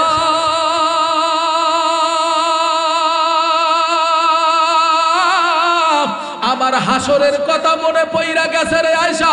যেই দিন মা তার ছেলের পরিচয় দেবে না, ছেলে তার মার পরিচয় দেবে না, ওই ময়দানটা একটা ভয়ানক ময়দান হবে। ওই ময়দানের ভিতরে কেউ কারো পরিচয় দেবে না। ওই দিন নবীরা পর্যন্ত বলবে ইয়া নাফসি, আমারে বাঁচাও। মুসা নবী বলো, ঈসা নবী বলো, ইব্রাহিম খলিলুল্লাহ বলো, সমস্ত নবীরা বলবে ইয়া নাফসি, ইয়া নাফসি, আমারে বাঁচাও, আমারে বাঁচাও। ওরে আমার যুবক ভাই, ওরে আমার বৃদ্ধ বাবাজিরা, ও আমার পর্দার অন্তরে মা বোনেরা, গভীর মনোযোগ দিয়া শোনো রে মাগো। ও আম্মা জান, তুমি তো একদিন দুনিয়ায় ছিলা না রে মাগো। তোমার হাতের ভিতরে চুড়ি পরাইলো রে মাগো, তোমার নাকের ভিতরে ফুল পরাইলো। ও আম্মা জান, তোমার কানের ভিতরে দুল পরাইলো রে মাগো, তোমার গলার ভিতরে চেন পরাইয়া, তোমারে বেনারসির শাড়ি পরাইয়া মাগো, তোমার বাপের বাড়ি থেকে স্বামীর বাড়িতে বধূ বানাইয়া আনলো। এমন একদিন আসবে রে মা, মৌতু কাসিন কুল্লু নাফসিন শারবু কবর বাইতিন কুল্লু নাফসিন দাখিলু। যেদিন তোমারে আমারে মৃত্যুর সুদা পান করাইয়া দেবে রে মাগো, তুমি আর আমি আর দুনিয়ায় থাকতে পারবো না রে মাগো। ও মাগো, যেদিন মালাকুল মউত আজরাইল আলাইহিস সালাম তোমার বাড়ির দরজায় আসিয়া তোমারে যখন মৃত্যুর সুদা পান করাইয়া দেবে রে মাগো, যেদিন মৃত্যুর পেলা পান করাইয়া দিবে রে, ও আম্মা জান, তুমি তো আর ওই ঘরে থাকতে পারবে না। ও মা, তোমার গলার চেন দামিও চেন থাকবে না, তোমার হাতের চুড়ি থাকবে না রে মাগো, তোমার কানের দুল থাকবে না রে মাগো, তোমার নাকের ফুল থাকবে না রে মাগো, তোমার গলার দামিও চেন থাকবে না রে মাগো, তোমার পরনের দামিও আরে বেনারসির শাড়ি থাকবে না রে আম্মা জান। ও আম্মা জান, আপনারে উঠানের মাঝে ফলাইয়া রাখবে রে মাগো, একটা কাপড় দিয়ে আপনাকে ডাইকা রাখবে রে। ছেলে মেয়েরা সার কামিজে করিয়া মুখের ভিতরে পানি দেবে, মা আর এক ফোঁটা পানি আর গেলবে না, দুই গাল বেবে পানিগুলো পড়ে যাবে রে মাগো। ও আম্মা জান, আপনারে কি করবে? যাহারে গোসল করাইয়া আরে 5 টুকরা কাপড়ের ভিতরে প্যাকেট বানাইয়া রে মাগো, আরে খাটিয়ানির ভিতরে সরাইয়া জানাজার নামাজ পড়াইয়া রে মাগো কবরের দেশে নিয়ে যাবে রে মাগো। কবরের ভিতরে রাখার পর আম্মা জান, ওই কবরের ভিতরে প্রশ্ন করবে 3টা। 1 নম্বরে রবের পরিচয় দাও, 2 নম্বরে ধর্মের পরিচয় দাও, 3 নম্বরে রহমাতুল লিল আলামিনের পরিচয় দাও রে মাগো। এই 3 প্রশ্ন যদি দিতে পারো, ওই কবরটা একটা জান্নাতের বাগান হইয়া যাবে রে। আল কবরু রাউযাতুম মিন রিয়াজিল জান্নাহ, ওই কবরটা জান্নাতের বাগান হয়ে যাবে। আর যদি মা গুনাহ নিয়ে কবরে যাও, ও আম্মা যা, ওই কবরের ভিতরে আও হুফরাতুম মিন হুফারিন নার, গুনাহ নিয়ে যদি কবরের ভিতরে যাও রে মাগো, ওই কবরের ভিতরে 99টা সাপ জমা হয়ে যাবে। ওরে আমার যুবক ভাই, ওরে আমার বৃদ্ধ বাবাদিরা, ওই আযাব সহ্য করার ক্ষমতা দুনিয়ার কোন মানুষের নাই রে বাবা। আরে 99টা সাপ কবরের ভিতরে জমা হয়ে যাবে, গলায় কবরে পেঁচাইয়া পেঁচাইয়া এমন ভাবে আঘাত করতে থাকবে রে মাগো। ও রূপগঞ্জের মুসলমান বাবারা, কিসের আশায় পড়লা রে যুবক, কিসের নেশায় পড়লা রে যুবক? টাকাওয়ালা বড়, বাড়িওয়ালা বড়, গাড়িওয়ালা বড়, কেউ তোমার আপন না। ওরে যুবক, জবান দিছে আমার আল্লাহ, জবানটা নাড়াইয়া উঁচু আওয়াজে সবাই বলো, ওই কবরে আপন কে? এ বাবা, একটু জবানটা নাড়াই আমার মালিককে ডাক দিয়া বলো, কবরে কে আপন? আর জোরে একটু ডাক দাও, কে আপন? ওই কবরে কেমনে থাকবা? ওরে যুবক ভাই, মাঝে মধ্যে একা একা গভীর রাত্রে হাঁটলে পরে ভয় করে। ও 5 তলা বিল্ডিং এর মালিক ভাইরা, ও আমার 10 তলা বিল্ডিং এর মালিক ভাইরা, ও আমার ঢাকাবাসী ভাইরা, করোনার সময় দেখো না রে যুবক, এই ঢাকার শহরে 5 তলা 20 তলা বিল্ডিং ওয়ালারে ধাক্কা দিয়ে আবার মালিক কবরপুরের যাত্রী বানাই দিছে। এই যমুনা গ্রুপের মালিক বাবুল সাহেবকে আবার মাওলায় কবরপুরের যাত্রী বানাই দিছে। হাজার লক্ষ কোটি টাকার মালিক হয়েছে, কিন্তু দুনিয়ায় থাকতে পারে না। পারছে না কি জোরে বলে? ওরে বাবা, মৃত্যুকে ভয় করো, কবরকে ভয় করো রে যুবক। ওই কবরে কেমনে থাকবা রে যুবক?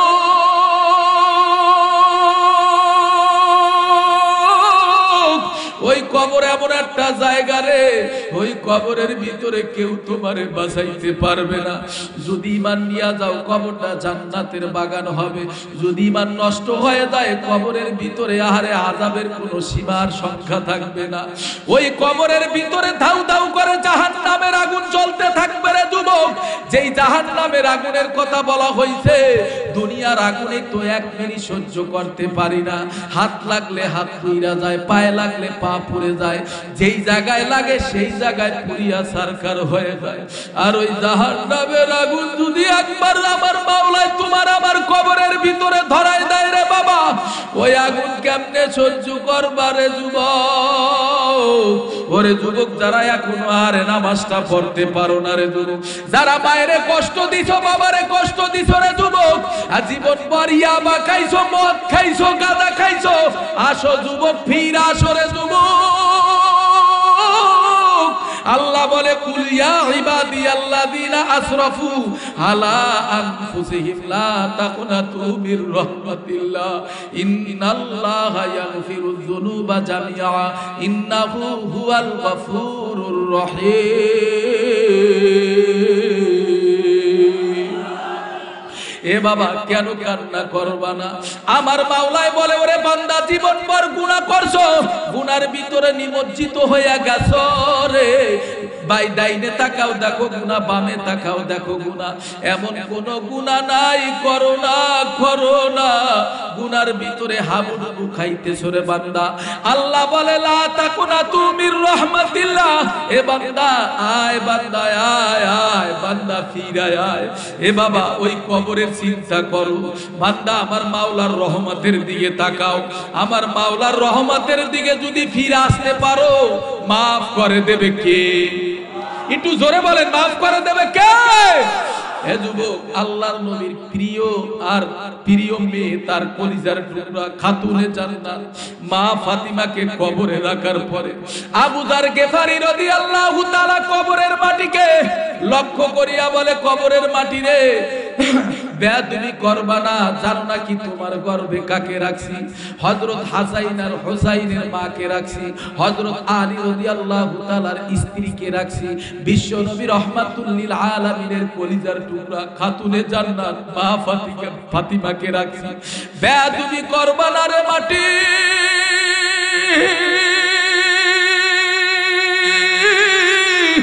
কবরের মাটি টাস কইরা জবান খুইলা গেল। কবরের মাটি ডাক দিয়া বলে, আবু যার গেফারি, আমি কোন বিশ্ব নবী রাহমাতুল লিল আলামিনের কলিজার টুকরা খাতুনে জান্নাতকে চিনি না, আমি কোন মা ফাতিমাকে চিনি না, আমি কোন হাসাইন আর হুসাইনের মাকে চিনি না, আমি কোন জান্নাতের মহিলাদের সরদারিনী মা ফাতিমাকে চিনি না। আমার কবরে যে ঈমান নিয়া আসবে রে, আমি কবরের মাটি তার সঙ্গে ভালো ব্যবহার করব। আর যে গুনাহ নিয়ে আমার কবরের ভিতরে আসবে, দুই পাশের মাটি এমন ভাবে চাপ দেব রে, আর শরীরের হাড্ডি গুলো এক পাজরের হাড্ডি আর এক পাজরের ভিতরে ঢুকাইয়া দেব। এ যুবক, এ বন্ধু, কোন দুনিয়ার মায়ায় পড়লা? কোন দুনিয়ার ক্ষমতার পিছনে পড়লা রে যুবক? এই পৃথিবীর বুকে বড় বড় 4 জন বাদশাহী ছিল রে বাবা। 2 জন হলো ধর্মীয় বাদশা, আর 2 জন হলো বেধর্মীয় বাদশা। 2 জন ধর্মীয় বাদশার ভিতরে একজনের নাম হলো বাদশা সুলাইমান পয়গম্বর। গোটা পৃথিবীর রাজত্ব করছে রে বাবা। দুনিয়ায় নাই, দুনিয়ার থেকে বিদায় নিয়ে কবরপুরের যাত্রী হয়ে গেছে। 2 নম্বর বাদশা ছিল বাদশা জুলকারনাইন। এত বড় বাদশা ছিল রে যুবক, খালি হাতে কবরে চইলা গেছে রে। কিছুই নিতে পারে না রে বাবা। আর দুইজন হলো বেধর্মীয় বাদশা, একজনের নাম হলো নমরুদ, তেনাকেও তো আল্লাহ নাস্তানাবুদ কইরা দিছে। আর একজন হলো বক্তে নসর রে বাবা। এই চারজন বাদশাই দুনিয়ায় ছিল, তারা বড় বাদশাই চালায়ে গেছে। থাকতে পারে না রে যুবক, নদী পথে নৌকা চালাও ও হে মাঝি ভাই, বেলা ডোবার আগে আমি ওপার যেতে চাই। ডুবে গেলে বেলারে আর উঠে না, ভেঙ্গে গেলে মেলারে আর জমে না। কোটি টাকার মালিক দেখো অভাব হয় না দূর, গরিব ঘুমায় আরাম করে মনটা বাহাদুর। ফেরাউনের লাশটা দেখো মেশর জাদু করে, খায় না মাটি পোকা মাছি সবাই ঘৃণা করে। হৃদয়ে থাকিবে যার নম্রতা সদা, রহমত আসিবে সেটা প্রভুর ওয়াদা। বড়র বড়াই থাকলে দিলে রহমত আসবে না, নিজেকে নিজে ছোট মনে করিও সদা। উঁচু জমিন থেকে পানি নিচু জমিনে যায়, তেমনি খোদার রহমত আসে নম্রতার হৃদয়।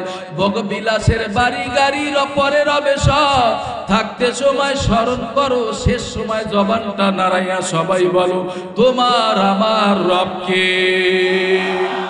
আর জোরে ডাক দিয়া বলো কে? সংসার সংসার কইরা বাবে গো, ডাকলি না মাওলারে।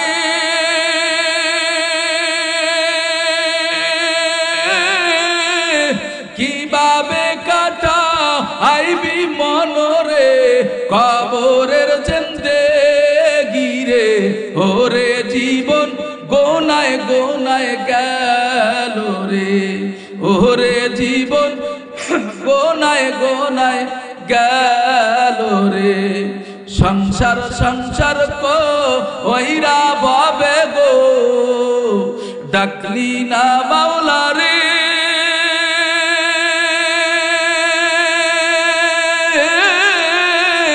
কিভাবে কাটা আইবি মনরে, কবরের জিন্দেগি রে। ওরে জীবন গোনায় গোনায় গেল রে, ওরে জীবন গোনায় গোনায় গেল রে। নিঃশ্বাসের বিশ্বাস কইরা গো, বাদলাম বাড়ি গো।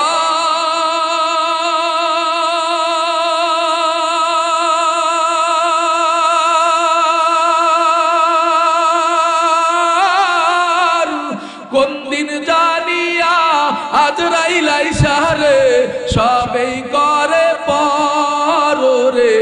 ওরে জীবন গোনায় গোনায় গেল রে, ওরে জীবন গোনায় গোনায় গেল রে। নিঃশ্বাসের বিশ্বাস কইরা গো, বাদলাম বাড়ি গো।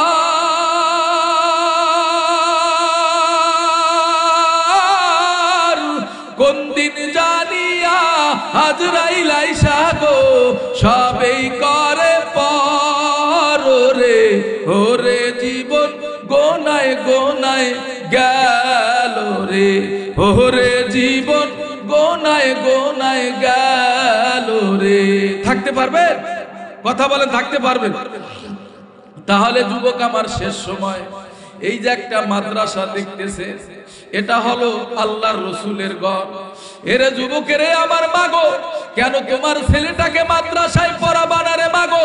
এরে যুবক কেউ উঠবেন না রে বাবা, এরে যুবক কেউ উঠবেন না। আমি অল্প সময়ের ভিতরে নেমে যাব, আমার পরে আর একজন বক্তা আছে, তিনিও আপনাদেরকে আলোচনা করে শোনাইবে। এই যে মাদ্রাসায় দেখতেছে কত ছাত্ররা উপহার নিল, এখানে তারা রাতভর আমার মাওলার কালাম তেলাওয়াত করে, সারাদিন তারা আল্লাহর কালাম তেলাওয়াত করে। তাদের মাথার ভিতরে টুপি, গায়ের ভিতরে লম্বা জামারে যুবক। ওরে যুবক, তাদেরকে সম্মান করবারে যুবক। এই জন্য নবী বলে, কুন আলিমান আও মুতাআল্লিমান আও মুস্তামিয়ান আও মুহিব্বান ওয়ালা তাকুন খামিসান ফাতাহলি। তুমি আলেম হও, আলেম না হইতে পারলে আলেমের আর পিতা হও, আলেমের পিতা না হইতে পারলে গো আলেমদেরকে মহব্বত করো, তাও যদি না পারো আলেমদের কথা শুইনা শুইনা আমল করো। এর যুবক পঞ্চম নম্বর ব্যক্তি হইও না, যদি পঞ্চম নম্বর ব্যক্তি হও ধ্বংস হয়ে যাবা, হালাক হয়ে যাবা। এ বাবা, এই জন্য আমাদের ছেলে মেয়েদেরকে মাদ্রাসায় পড়াইবে, কি যে লাভ জানেন নাকি আপনারা? ওই পিতা মাতা কত ধন্য রে যুবক, যেই পিতা মাতার লাশখানা ছেলে নিয়ে সামনে দাঁড়াইয়া যখন আরে ওই সন্তান জানাজার নামাজ পড়াইয়া ওই বাবার লাশখানা কবরের ভিতরে রাইখা ওই সন্তান আরে দোয়া পড়িয়া যখন কবরের সামনে দাঁড়াইয়া সূরা ইয়াসিন তেলাওয়াত করে আর রহমান তেলাওয়াত করে, ওই পিতা মাতার চাইতে এত সুন্দর আরে এত সুন্দর ছেলে সন্তান আর কি হইতে পারে? এই জন্য বাবা, আপনার ছেলেকে মাদ্রাসায় পড়াইবে, আপনার মেয়েকে মাদ্রাসায় পড়াইবে, কোরআনের হাফেজ বানাইবে। কিয়ামতের ময়দানে কোরআনের হাফেজের মা বাবাকে আল্লাহর নবী বলে, গো সাহাবারা, কোরআনের মা বাবাকে মাথার ভিতরে নূরের টুপি পরাইয়া নূরের মেম্বারে বসাইয়া ওই কোরআনের হাফেজের মা বাবাকে জান্নাতের মালিক বানাইয়া দেবে। একটু জোরে বলেন সুবহানাল্লাহ। এই জন্য যুবক, এই মাদ্রাসার দিকে খেয়াল রাখবেন রে বাবা। এই মাদ্রাসা নিজের সাধ্য অনুযায়ী দান করবে।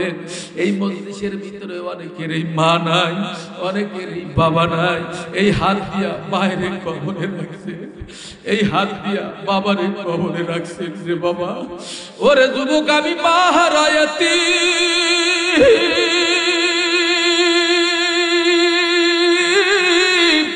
ওরে বাবারে, আমার তো মা নাই, আমি এখন বুঝি মা কি জিনিস। এই মজলিসের ভিতরে অনেক বাবার দাড়ি পাইকা গেছে, চুল পাইকা গেছে, বাড়ি যাইয়া মায়ের ডাক দেবে, বাসার ভিতরে যাইয়া মায়ের ডাক দেবে, কিন্তু মা দরজা খুলবে না। ওরে বাবা, কে কে মা হারাইছো আমি জানি না, কে কে বাবা হারাইছো আমি জানি না। এর যুবক, যদি মায়ের কষ্ট দিয়া থাকো, আজকে বাড়িতে যাইয়া মার পাও দুইটা জড়াই ধইরা মার এই গালে একটা চুমা দেবা, মার ওই গালে একটা চুমা দিয়া বলবা, মা বেয়াদবি করছি, মা বাপ কইরা দাও।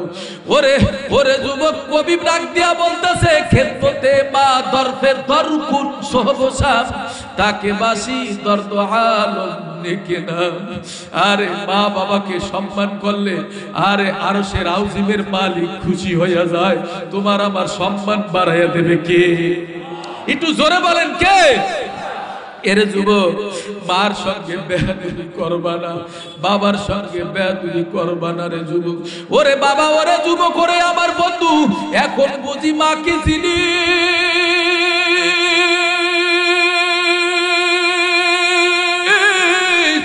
বাড়িতে গেলে আগে প্রথম মাকে পাইতাম, কিন্তু বাবা এখন তো আর মায়ের পাই না।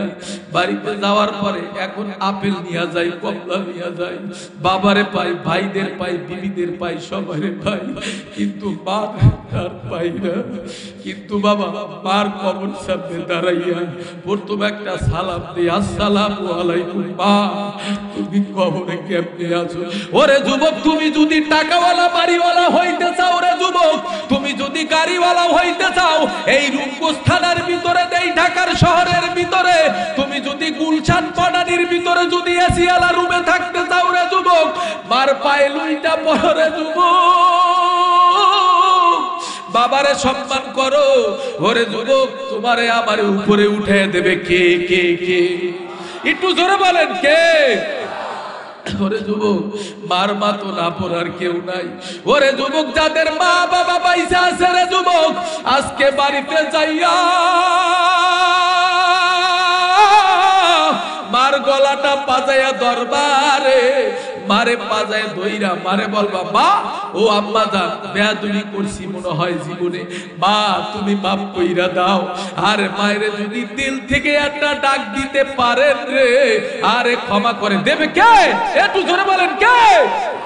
এই জন্য যুবক অনেক ডিস্ট্রিক্টের মানুষ এখানে বয়ানে আসে, আরে 1 মাস হয়ে গেছে, 2 মাস হয়ে গেছে, ওই যে বাড়িতে ফোন দাও নিজের বিবির কাছে, কিন্তু মায় অনেক সময় তোমারে পায় না। ওরে যুবক, সর্বপ্রথম মার সাথে কথা বলবা, তারপরে নিজের বিবির সাথে কথা বলবা, তারপরে নিজের ছেলে সন্তানের সাথে কথা বলবা। কারণ যুবক যারা বিদেশে গেছে তারা বোঝে এখন মা কি জিনিস। বিদেশ থেকে ছেলে ফোন দিয়া বলে, ওরে চোরে আমার প্রাণের স্ত্রী, আর তোর জন্য বিদেশ থেকে কি আনবো? নিজের বিবি ডাক দিয়া বলে, স্বামী রে, বিদেশ থেকে আমার জন্য একটা স্বর্ণের চেইন আইনো, বিদেশি একটা দামিও মোবাইল আইনো। আর স্বামী ডাক দিয়া বলে, দে বিবি, আমার ছেলেটার কাছে মোবাইলটা দে। ছেলের কাছে মোবাইল দেওয়ার পরে, কথা বলার পরে নিজের মেয়ের সঙ্গে কথা বললো, নিজের স্ত্রী ডাক দিয়া বলে, দে বিবি রে, এবার দে আমার মা পাগলিনীর কাছে মোবাইলটা দে। মার কাছে মোবাইলটা দেওয়ার পর মারে ডাক দিয়া বলে, মা তোমার জন্য আমি কি আনবো?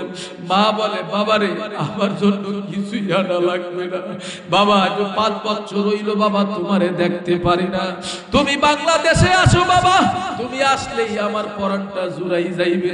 ছেলে বলে, মা আগামী মাসে আমি বাড়িতে আসবো 15 তারিখ, ওই দিন থেকে মা আর ঘুমায় না, মা ওই দিন থেকে আর ঘুমায় না। 15 তারিখ এয়ারপোর্টে সন্তান আসলো রে যুবক, সন্তান আসার পর